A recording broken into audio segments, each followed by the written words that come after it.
Here is how to change your Microsoft account in Windows 10 or 11. So first of all, you need to click on the Windows Start button and then open Settings.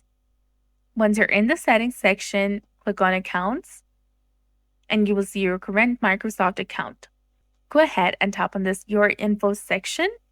And here you'll see the name and the email address that is associated with your account. Now click on Sign in with the local account instead. Read the information and click on Next. Then enter username, your new password. Then confirm the new password that you just set and enter a password hint as well. Then tap on Next from the bottom of the screen and sign in back to your computer. Now, once you're signed in, you need to come to the same section over here. Then select Login with your Microsoft account instead and sign in with the Microsoft account that you want to use and enter your computer's current password, and that's it. You'll be able to change your Microsoft account instantly.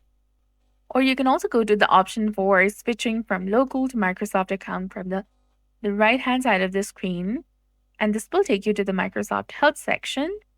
And here you can read the manual provided and follow the instructions to do so. So that's it. I hope you found this video helpful. If you did, please like, share, and subscribe.